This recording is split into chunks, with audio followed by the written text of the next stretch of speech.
जिस तरीके से कल से हम देख रहे हैं जो सदन की कार्रवाई है उसमें एलओपी जब खड़े हो रहे हैं बोलने के लिए, उनको बोलने नहीं दिया जा रहा। जब एलओपी को नहीं बोलने दिया जा रहा तो विपक्ष की आप किसी आवाज़ को उठने नहीं देना चाह रहे, ये आपकी मंशा है और उसी मंशा के तहत नियम कानूनों का उपयोग सिर्फ विपक्ष पे होता है। कभी भी सत्ता पक्ष के लोगों पे हमने कोई उपयोग इन नियमों का होते हुए नहीं देखा। पिछले सदन में जो मेंबर थे जिन्होंने कटवे जैसे शब्द का उपयोग किया था, उन पर कोई भी डिसिप्लिनरी कार्रवाई नहीं हुई थी। आज छोटी छोटी बातों पे इस तरीके से कार्रवाई होना, ये लोकतंत्र का गला घोटना है। और आज ही के मोदी जी के ट्वीट में है कि वर्ल्ड्स 2 बिगेस्ट डेमोक्रेसीज। कैसे रहेंगे हम बिगेस्ट डेमोक्रेसी अगर रोज इसी तरीके से लोकतंत्र का गला घोटा जाएगा? तो ये बेहद शर्मनाक है, शर्मसार है और ये सिर्फ अपने एजेंडे को आगे पहुंचाने के लिए विपक्ष का गला घोटने का, लोकतंत्र का गला घोटने का की साजिश है सरकार की। ट्रेड डील को बड़ा ऐतिहासिक बताया जा रहा है। आज पीएम को जो है यहाँ पे शुभकामनाएं भी दी गई और पीएम का स्वागत भी किया गया बीजेपी की तरफ से। देखिए, जिस तरीके से जलील होना पड़ा, पहले टैरिफ लगे फिर टैरिफ बढ़े, उसके बाद अपने टर्म्स और कंडीशन पे।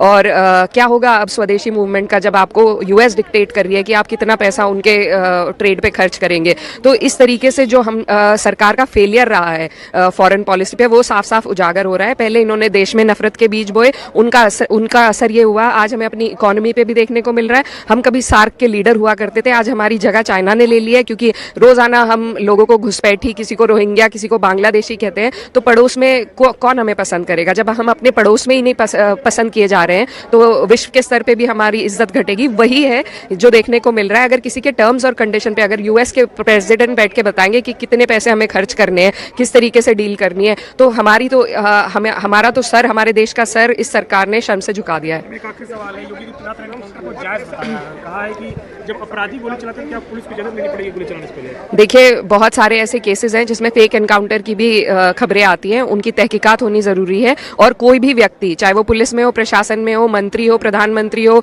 मुख्यमंत्री हो, वो इस देश के संविधान से ऊपर नहीं है, इस देश की कानून व्यवस्था से ऊपर नहीं है। और ये देश कानून से ही चलेगा, संविधान से चलेगा और सभी उसके अधीन है। किसी भी पुलिसकर्मी को, प्रशासन को ये क्लीन चिट नहीं दी जा सकती कि वो कुछ भी करे। एक ड्यू प्रोसेस है हमारे देश में, उस ड्यू प्रोसेस के तहत सारी कार्रवाई होनी चाहिए। यहाँ पर अदालतें हैं जिनमें अपनी बात रखने का सभी को मौका मिलता है। कहीं कहीं अपीलें करने का हमें मौका दिया गया है, तो फिर अदालतों में ताले लगा देते हैं, जैसे मुख्यमंत्री जी कह रहे हैं। उनके हिसाब से तो अदालतों में ताले लगा देने चाहिए। तो ये बिल्कुल इर्रिस्पॉन्सिबल बयान है मेरे हिसाब से। ये देश संविधान से चलेगा, कानून से चलेगा और प्रशासन और पुलिस भी उसी के अधीन आएगा।